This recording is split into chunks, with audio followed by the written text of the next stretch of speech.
The stars shined bright against the black space as Commander Kara Wilson sat at the controls of her small ship. The journey had been long and quiet. She was mapping new areas of space that no human had seen before. Her ship, the Starlight, was built for one person and had been her home for many months now. Kara looked at the photo of her family she kept near the main screen. Her mother and younger sister smiled back at her from their farm in Iowa. She missed them and the feel of real air and sun on her skin. But she loved space too. The thrill of seeing new worlds made the loneliness worth it. Loud beep from her computer made Kara turn quickly. Something was coming toward her ship fast. It was too big to be a meteor and moved too straight. To be natural, Kara pressed buttons to make her ship go faster, but the object followed, changing course to match hers. "This is Commander Wilson of Earth, ship Starlight," she called through the communication system. "I am on a peaceful mission. Please, identify yourself." No answer came instead. A bright purple light surrounded her ship. The controls stopped working and Kara felt her ship being pulled toward the unknown object. As it came closer, she could see it was a massive ship, at least 20 times bigger than hers. Its surface was dark and smooth with strange marks that glowed along its sides. Kara tried to stay calm. She had been trained for first contact situations, though most humans thought aliens were just stories. She checked that. Her emergency beacon was sending signals back to Earth, but something was blocking it. The purple light grew stronger, and Kara felt herself getting sleepy. She fought to keep her eyes open, but the strange energy filling her ship was too powerful. The last thing she saw before passing out was her ship being swallowed by a giant opening in the alien vessel. When Kara woke up, she was lying on a flat surface that felt neither warm nor cold. Her uniform was still on, but her tools and communication device were gone. The room around her had tall, curved walls that seemed to glow with a soft blue light. There were no visible doors or windows. Kara sat up slowly. Her head hurt, but otherwise she felt normal. She touched the wall nearest to her. It felt smooth like glass but slightly warm. As her fingers moved across it, the wall suddenly changed color. Turning from blue to green, a section of the wall slid open and 3 tall figures entered. They were clearly female, but not human. Their skin was pale blue with small shining spots like tiny stars. Their eyes were large, completely black, and had no white parts. They had long arms with 4 fingers on each hand and moved with a strange grace, as if they weighed nothing. The tallest one stepped forward. She wore something like armor that seemed to move with her body. Her head had small crystal-like structures arranged in patterns. "We have been watching humans for many cycles," she said. Her voice sounded like music, but with no warmth. "You are the first we have taken for direct study. Who are you?" Kara asked, standing up straight to show she wasn't afraid. "Why have you taken me and my ship?" The alien made a gesture with her long fingers. "I am Zalara, ruler of the Vathine Empire. We control many star systems and study all new species. We find humans are interesting to us. You are physically weak compared to many life forms we have encountered, yet you continue to expand into space, showing unusual determination." A second alien moved closer. She had markings on her face that looked like small waves. "I am Nara's chief scientist. Your brain patterns show higher fear responses than our species, yet you hide it well." Fascinating. The third alien remained by the door. Her posture seemed tense. She spoke in a harsh voice. "They cannot be trusted, Zalara. This one will try to escape or attack like the others did." Kara looked at each alien, trying to understand what they wanted. She needed to be careful, but also strong. They had taken her against her will. But if they wanted to harm her, they could have done so while she was unconscious. "What do you mean, others?" Kara asked. "Has your empire encountered humans before?" Queen Zalara made a sound that might have been a laugh. "We observed your Mars colony from a distance. 2 cycles ago. We sent probes to study your kind. Some were discovered and destroyed. Your people showed surprising resourcefulness, despite their primitive technology." Kara remembered hearing about strange objects found near Mars. The military had kept it quiet, but rumors spread among space crews. "So those were your devices." Naris, the scientist, moved her hands over a floating panel that appeared in the air. Yes, the data was incomplete. We need to understand how humans think your species lacks our technology, telepathic abilities, and physical strength, yet you continue to survive and spread. This defies our models. The third alien hissed something in a language Kara's ears could not understand. Queen Zalara ignored her and focused on Kara. You will help us understand humans, Commander Wilson. In return, we may decide to spare your planet when we expand into your system. Kara felt cold fear but kept her face calm. These aliens didn't understand humans at all if they thought threats would work. She needed time to learn more about them, find weaknesses, and possibly escape. What exactly do you want to know? Kara asked. Everything. Queen Zalara replied. How humans think.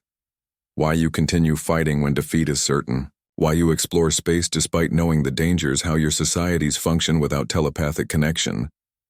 These things are unknown to us. The third alien stepped forward suddenly.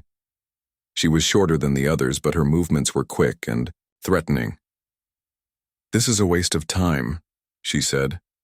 Let me extract the information directly. Enough, Vela Queen Zalara commanded. That method damaged the last subject, rendering the data useless.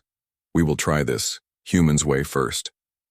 Vela stepped back, but her black eyes stayed fixed on Kara with what seemed like hatred. Kara realized she had an advantage. The aliens were curious. They wanted to understand humans. That meant she had something they valued. If she could use their curiosity, she might find a way to survive and even escape. I will answer your questions, Kara said carefully. But I want something in return. Queen Zalara tilted her head. What could you possibly offer?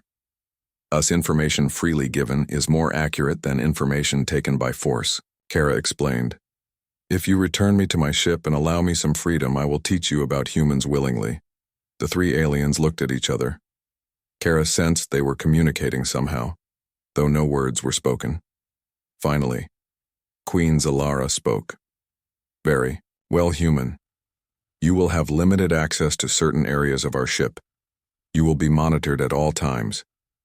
If you attempt escape or deception, the consequences will be severe. Kara nodded. Knowing this small victory was just the beginning. She would need all her human determination and cleverness to survive what was coming, but for now she had gained valuable time. And time was something humans had always used well. Days passed as Kara learned to navigate life aboard the alien vessel. The Vathine had given her a small room with a sleeping platform and a washing area that used sound waves instead of water. A force field blocked the entrance, but she could see. Through it to the corridor outside, two guards stood there at all times, their black eyes watching her. Every move. Kara was allowed to walk certain paths through the ship, always with Naris the scientist or other Vathine escorts. She studied everything. She saw memorizing the layout and noticing how the ship worked. The walls changed color based on who walked past, suggesting some kind of recognition system. The aliens communicated with subtle movements and sometimes without any visible signs. All on the fifth day, Queen Zalara summoned Kara to a large room with views of space through crystal-like windows. Stars streaked by, showing they were traveling at high speed. Kara wondered how far they were from Earth now. You have been cooperative, human Queen Zalara said. Now we begin the true exchange. Tell us about human courage. Our records show your kind often faces situations with low survival probability, yet continues regardless. This behavior seems irrational. Kara thought carefully before. Answering humans value many things above survival sometimes. She explained, protecting others we care about. Our homes, our ideas and beliefs. Freedom is especially important to us. Many humans would rather die than live as slaves. The Queen made a gesture. Kara had learned meant confusion. You would end your existence for abstract concepts. This is not logical. Kara smiled slightly. What makes life worth living is different for humans than for Vathine. I think we need meaning. Not just survival. Naris, who stood nearby recording everything, spoke up. Your Mars colonists chose to fight our probes rather than submit even when outnumbered. They destroyed themselves and our devices rather than be captured. Explain this behavior. They were protecting Earth, Kara said. Those people sacrificed themselves to send a warning home and to keep your technology from being used against other humans. They died as heroes. Vela, who had entered, silently snorted a sound of disgust. They died as fools. Their actions were meaningless. We simply built more probes. Kara looked directly at Vela. But you didn't immediately attack Earth, did you? Instead, you're here trying to understand us. That means their sacrifice worked. It made you cautious. Queen Zalara made a sound, like soft bells, which Kara realized was laughter. The human understands strategy well. Vela, perhaps they are not as primitive as you believe. Over the next few days, Kara was shown more of the ship. She learned the Vathine Empire spanned 3 galaxies. They conquered some worlds and made allies of others based on what resources each planet offered. The Vathine themselves were a telepathic species. They could share thoughts and feelings with each other through the crystal formations on their heads. The more Kara learned about the aliens, the more she understood their interest in humans. The Vathine had technology and telepathy which made survival easy for them. They never developed the determination that humans had, because they never needed it. Their society was perfect in many ways, but also stagnant.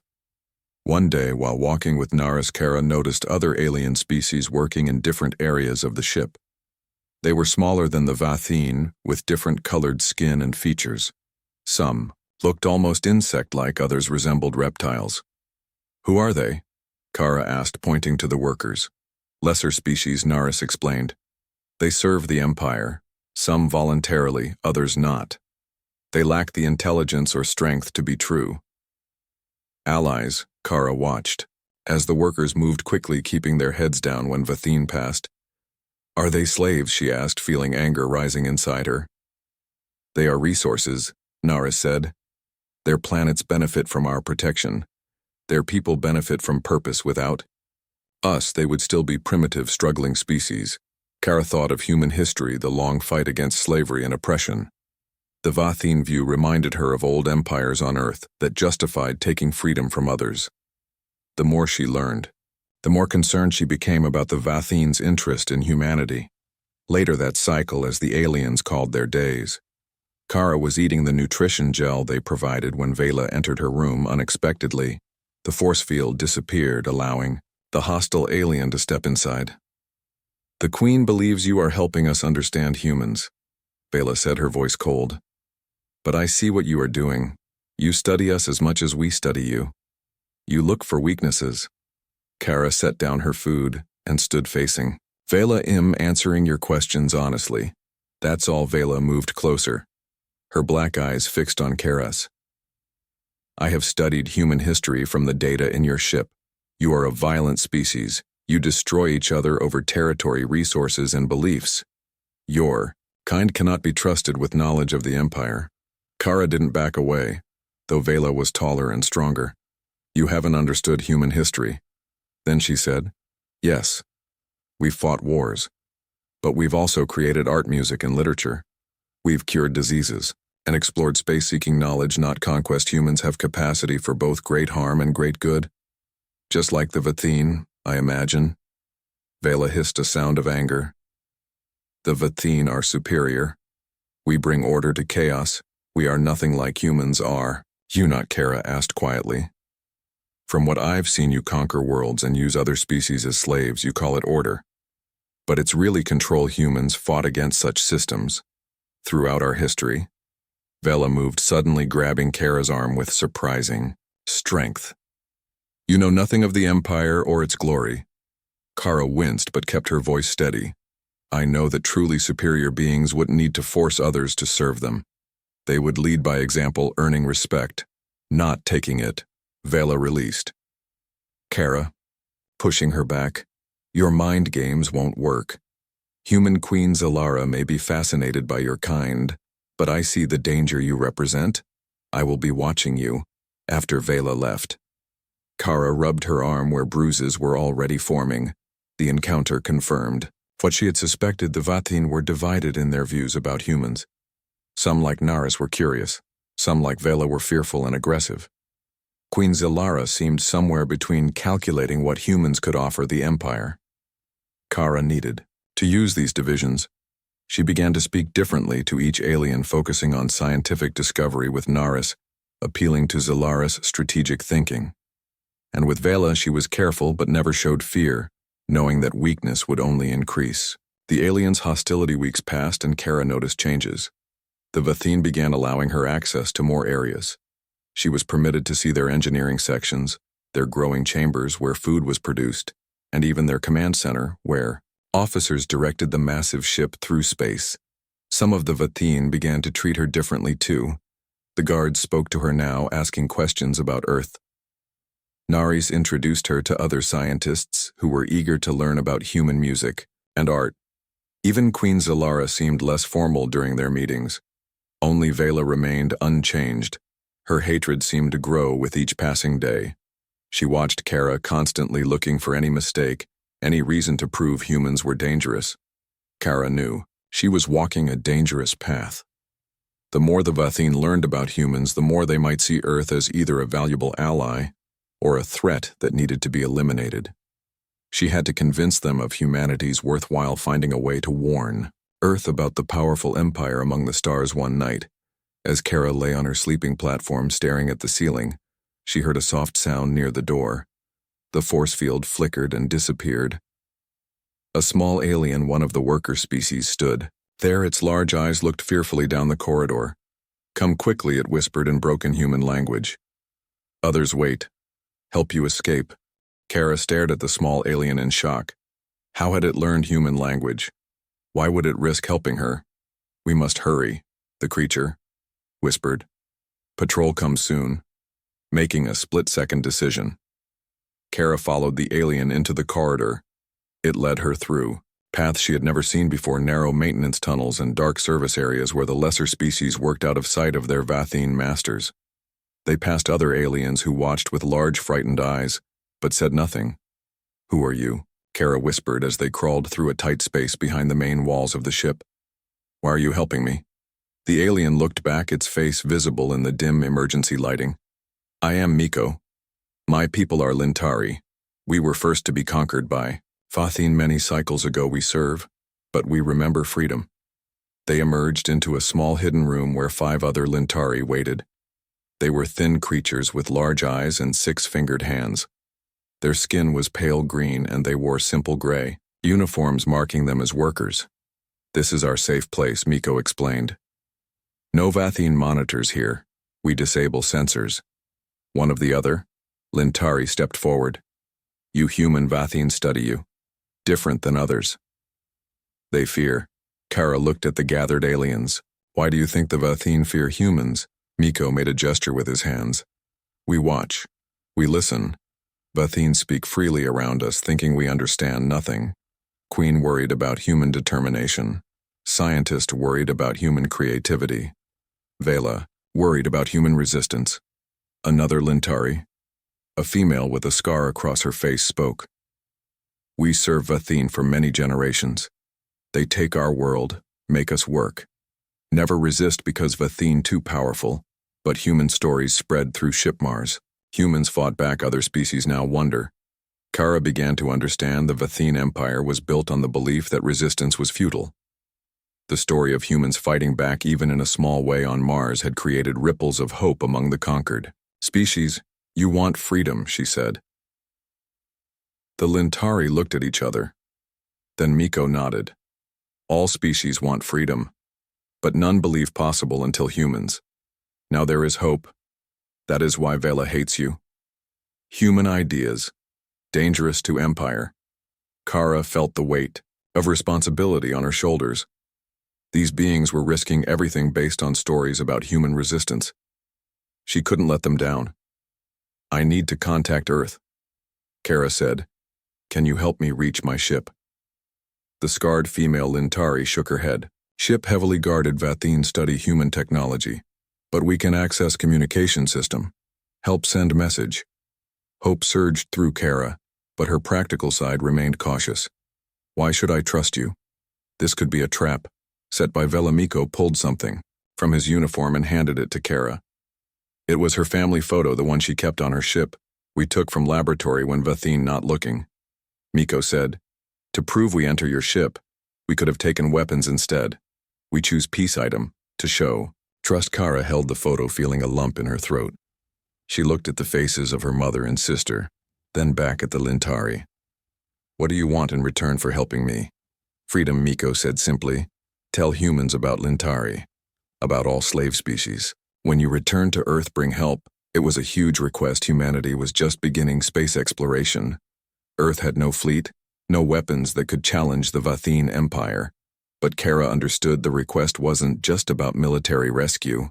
It was about hope, about knowing they weren't forgotten.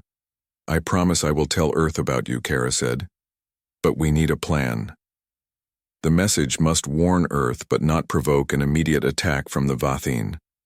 And I need proof to show my people. The Lintari discussed, among themselves in their own language. Then the scarred female stepped forward. We have plan, she said. Take you to Central Data Core. You copy Vathine star maps, fleet positions, defense codes, many useful things for Earth. We create distraction. It was dangerous, but Kara knew this might be her only chance. She nodded. When 3 sleep cycles, Miko said, ship will pass dead space area, fewer guards on duty.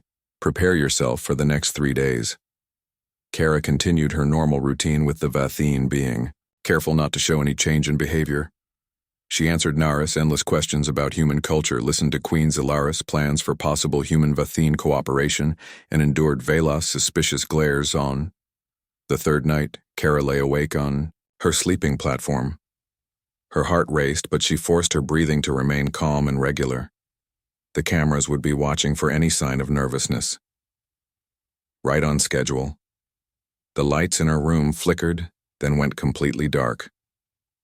A moment later, Miko appeared at the door. Now he whispered. Kara followed him through the dark corridors. Other Lintari had created a power fluctuation in this section of the ship. They had only minutes before the Vathine realized this was more than a technical malfunction. They moved quickly through service tunnels until they reached a heavily secured door. 2 Lintari were already there, working on the control panel. Central Data Core. Miko explained, most secure place on ship. Only Queen's guards enter here. Kara watched nervously as the Lintari bypassed the security systems. Their small 6-fingered hands moved with surprising speed, and skill generation serving. Vathine, Miko said, noticing her surprise. We learn their technology. Better than they know. The door slid open, revealing a massive room filled with glowing crystal structures. These were larger versions of the formations on the Vathine heads, connected by streams of energy that flowed between them, data stored in living crystal. Miko explained, Vathine technology part, organic part machine. Hurry. We have little time. One of the Lintari handed Kara a small device. It looked like a crystal shard attached to a metal base touch to main node. Miko instructed. It will copy what it can. Kara approached the largest crystal formation in the center of the room. As she held up the device, an alarm suddenly blared throughout the ship. The Lintari looked at each other in panic. Discovered one of them cried. They know. Miko pushed Kara toward the crystal. Finish. We will delay. Then Kara pressed the device against the crystal. It began to glow brighter, absorbing data at an incredible rate. The other Lintari scattered, taking positions at the door and other entry points. A loud explosion shook the room. The main door burst open and Vathine security forces stormed in. Their weapons were raised, firing energy beams that hit 2 Lintari, turning them instantly to ash. Kara pulled the device from the crystal. It pulsed with stored information. She turned to run, but found herself face to face with Vela. The Vathine commander looked at Kara with cold fury. I warned the Queen you could not be trusted, she said. Now I will end this experiment myself. Vela raised her weapon, but Miko threw himself at her, knocking her arm aside. The energy beam hit the ceiling, sending crystal shards raining down. Run, Miko shouted to Kara. Next level down, escape pods. Kara clutched the data device and sprinted for the secondary exit. She looked back once to see Miko struggling with Vela. The small Lintari was no match for the Vathine's strength, but his sacrifice gave Kara precious seconds. She raced through corridors as alarms blared all around her. Following Miko's directions, she found a maintenance shaft leading down. She climbed down the ladder as fast as she could, hearing the sounds of pursuit above. The escape pod bay was just ahead, but two Vathine guards blocked the entrance. Kara ducked behind a column, assessing her options. She had no weapons, no way to overpower the much stronger aliens. Suddenly, the ship rocked with a massive explosion. The guards looked up momentarily distracted. Kara realized the Lintari rebellion had spread. They were attacking the ship from within, creating chaos. Taking advantage of the confusion, Kara sprinted past the guards and into the escape pod bay. She sealed the door behind her and ran to the nearest pod. It was designed for Vathine, but the controls were similar enough to human technology that she could figure them out as she prepared. To launch, Queen Zalaris' voice came through the communication system. "Commander Wilson, we can resolve this peacefully," the Queen said. "Return the stolen data and surrender. The actions of these lesser species need not affect our potential alliance." Kara activated the launch sequence, knowing she had seconds before they overrode her controls. "You never wanted an alliance," she replied. "You wanted to study humans, to learn our strengths before conquering us. I have seen how your empire treats other species. Earth will never accept that kind of peace." The escape pod detached from the ship just as the bay doors began to close.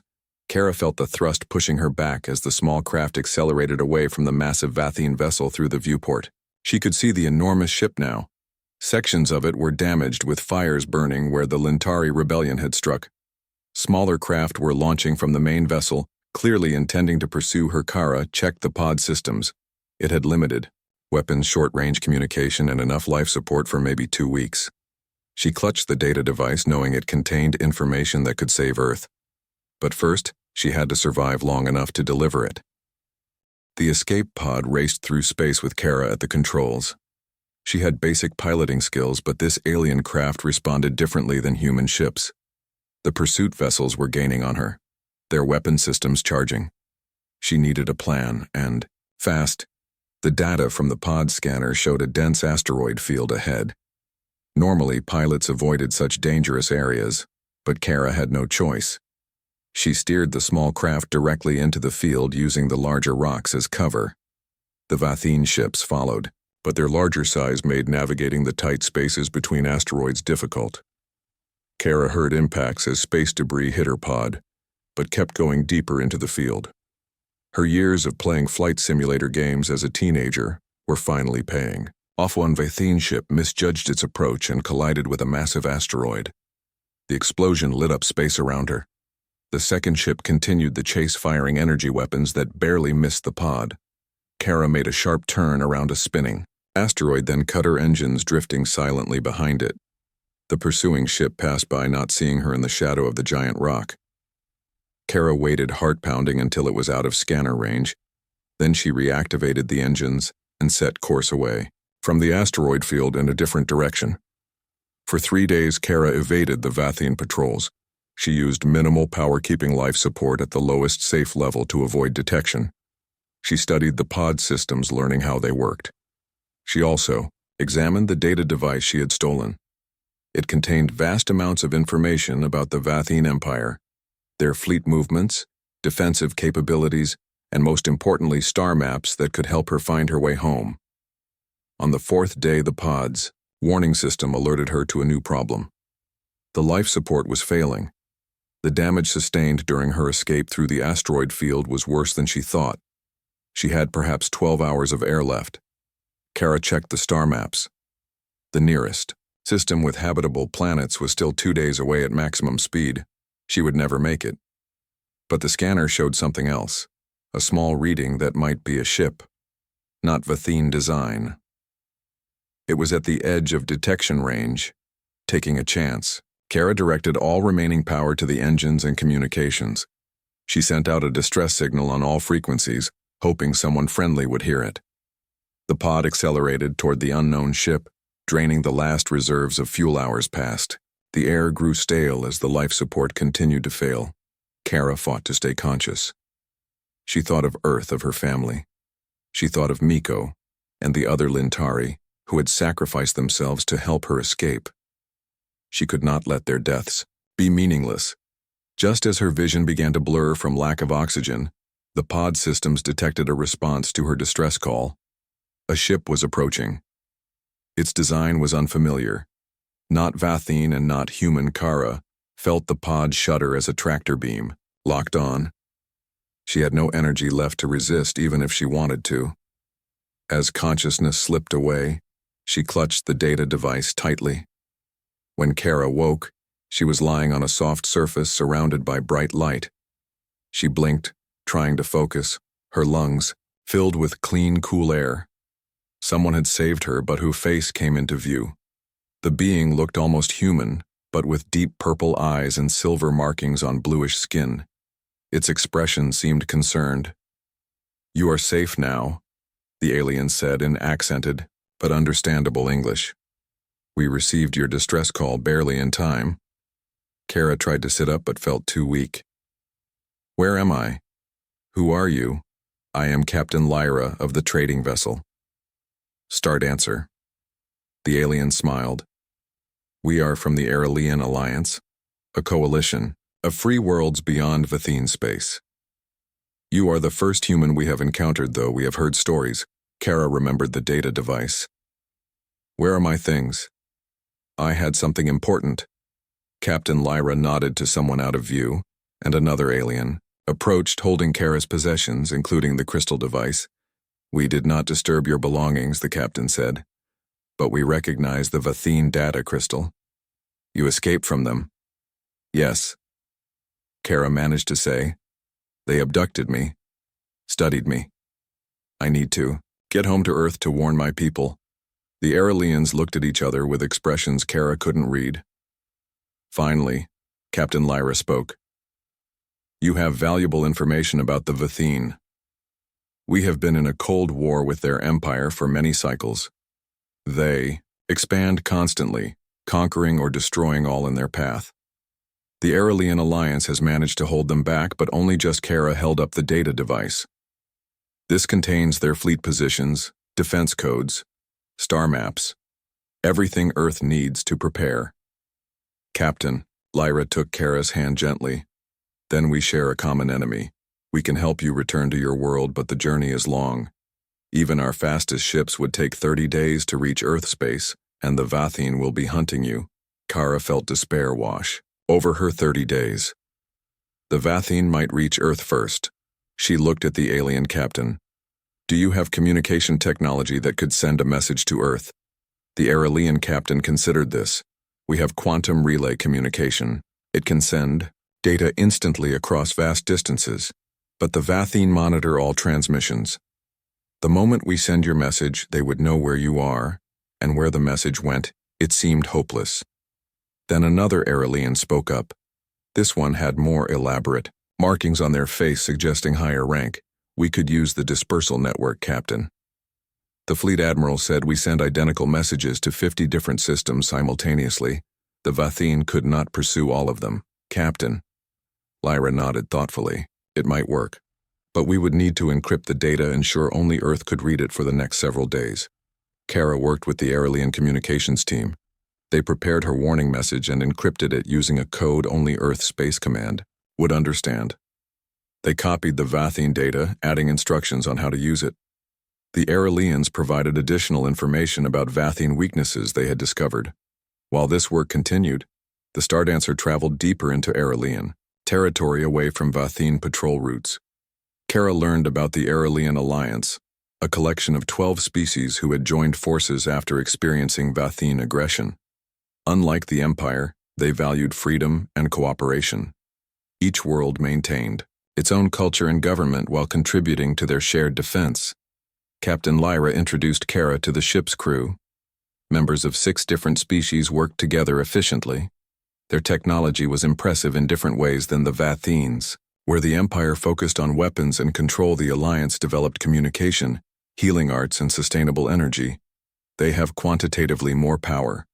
Lyra explained as she showed Kara their defense systems, "But we have lasted because we work together, each species contributing unique skills and perspectives." The Vathine believe in control. We believe in cooperation. Kara recognized the philosophy. It sounded like the best of human ideals, though. Earth had often struggled to live up to them. When everything was ready, the Aurelian fleet gathered 50 ships positioned at strategic points across their territory. Kara recorded her final message, including everything she had learned about the Vathine. Their strengths and weaknesses, their treatment of conquered species, the rebellion of the Lintari. She added personal messages for her family and for Earth Command. The fleet admiral came to Kara before transmission. We cannot promise which relay will reach Earth first, or if the Vathine will intercept some messages, she said, but with 50 simultaneous transmissions, some will get through. Kara nodded, understanding the risks. The Vathine will know the Alliance helped me, she said. This might bring their wrath on you, Captain. Lyra smiled sadly. They have always been our enemy. This changes nothing except now we have new potential allies. The transmission countdown began. Each ship would send identical data packages to different coordinates near Earth, at least one should, reach a human outpost or monitoring station. As the final seconds ticked down, Kara thought of everything that had happened since her abduction.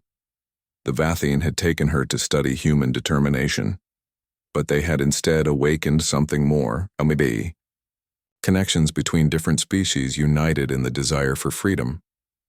The Admiral gave the signal and 50 transmissions burst across space carrying Kara's warning and the Vathine secrets toward Earth.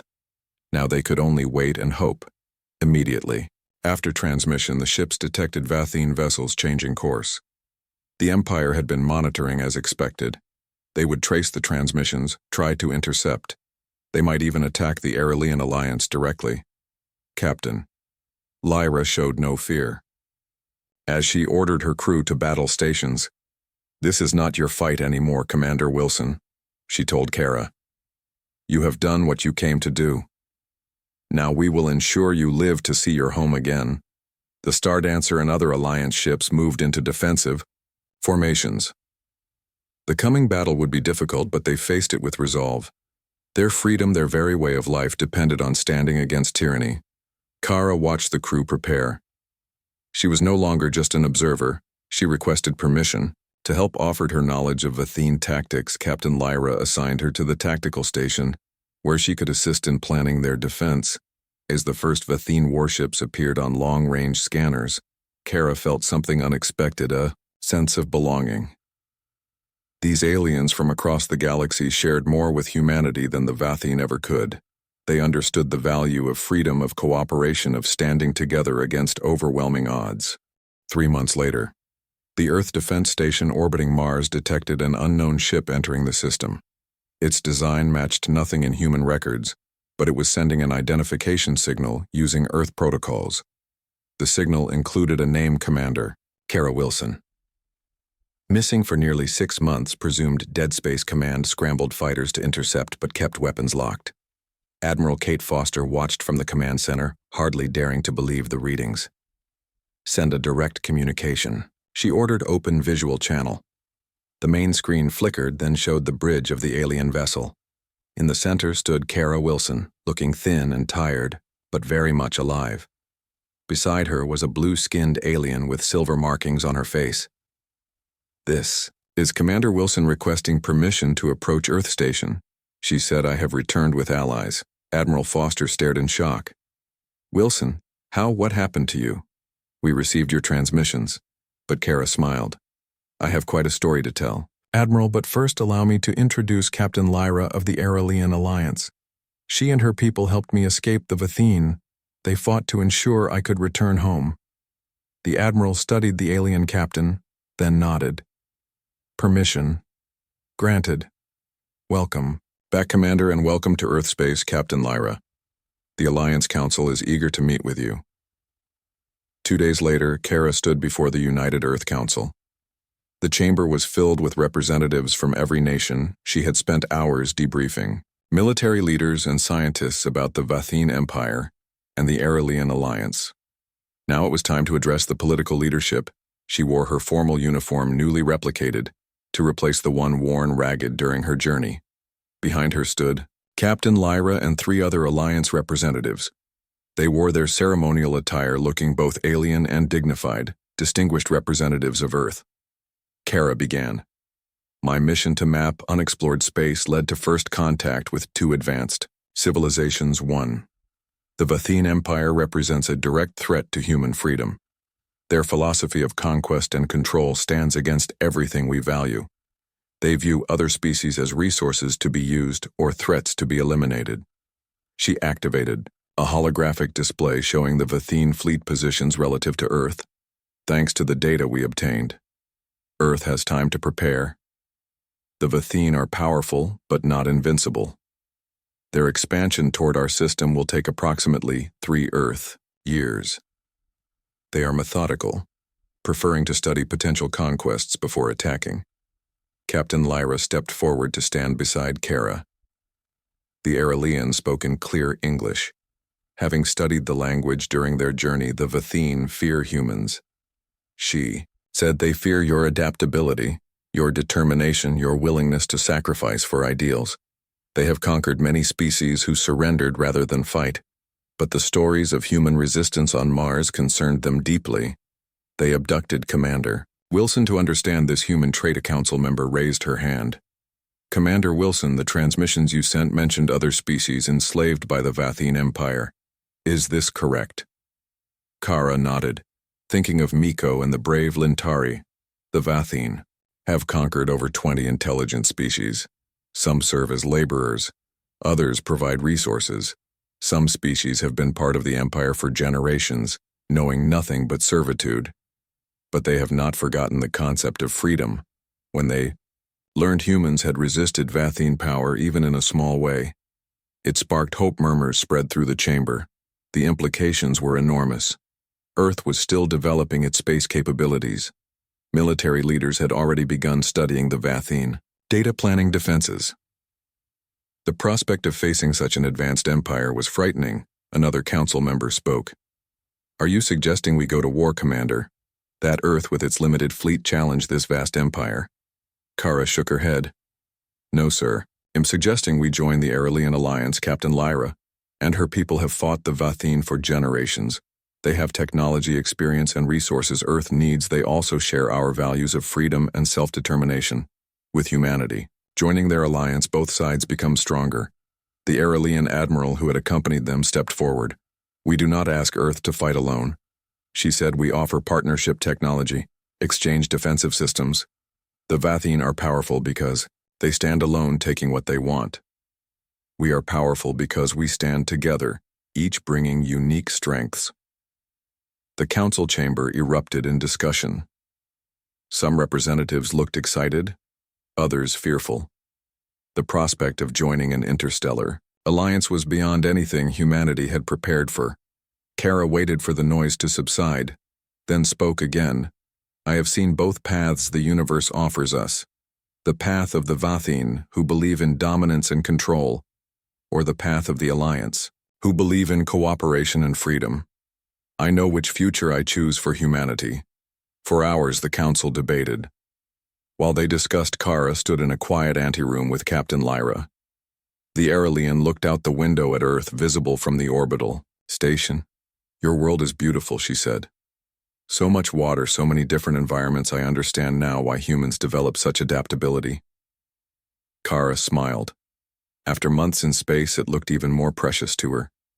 Did you ever doubt your people would accept us, she asked. Lyra made the gesture Kara had learned meant thoughtful consideration. My people have legends of Earth, she said.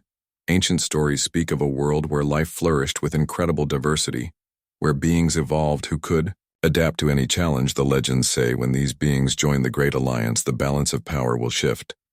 Kara raised her eyebrows. You never told me this during our journey. The captain looked slightly embarrassed.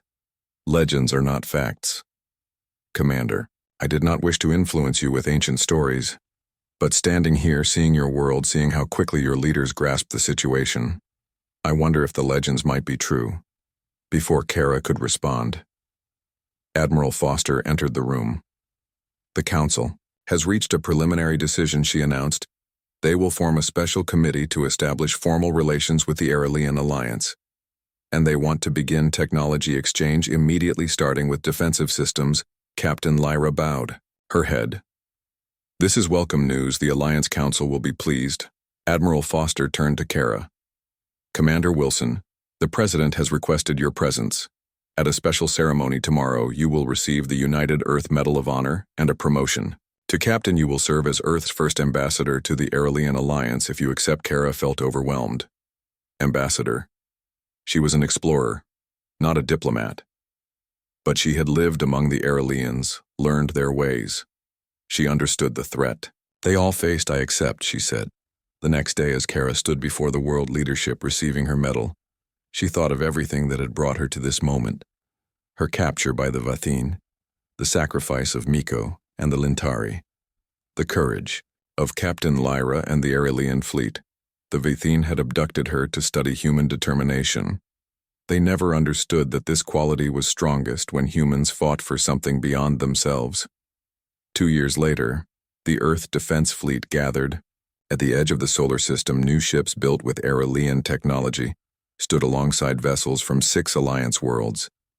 Intelligence reports confirmed the Vathine battle group was approaching. Captain Kara Wilson, now Admiral, stood on the bridge of the flagship Defender. Earth had changed dramatically in the time since her return. Space technology had advanced rapidly. Human scientists worked alongside alien engineers, creating new defensive systems and weapons. Ambassador Lyra, now a close friend, entered the bridge. The latest reports from Alliance headquarters, she said. The Vathine fleet is larger than expected. They have committed significant resources to this attack. Kara studied the tactical display. We expected that the Vathine cannot allow Earth to join the Alliance without a fight. It would inspire too many rebellions within their empire.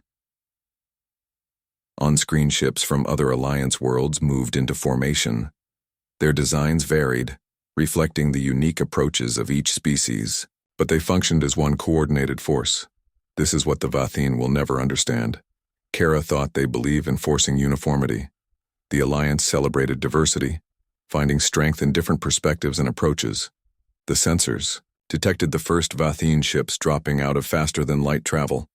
Their black hulls gleamed against the darkness of space. Looking at them, Kara remembered her time as a prisoner aboard such a vessel. She remembered Queen Zilara's questions about human determination. Now the Queen would have her answer. Admiral, the Vathine flagship is hailing us, the communications officer reported. Kara straightened her uniform. On screen, the massive display showed Queen Zilara looking exactly as Kara remembered. The Vathine ruler's black eyes showed no emotion. Commander Wilson, the Queen said. We meet again. Admiral Wilson now. Kara corrected. And representing not just Earth but the United Alliance of Worlds, Queen Zilara made a dismissive gesture. Titles matter little. Your species had potential. We offered you a place in our empire under our protection. Instead, you choose to stand with these lesser worlds against us. Kara smiled. That is exactly what you never understood about humans. Your Majesty, we don't want to be protected or controlled. We want to be free to make our own choices, our own mistakes, to stand with others who share that desire. The Vathine Queen studied Kara for a moment. You still have one choice, Commander. Surrender now. The combined fleet you have gathered is impressive but insufficient. You have seen our power. You know you cannot win.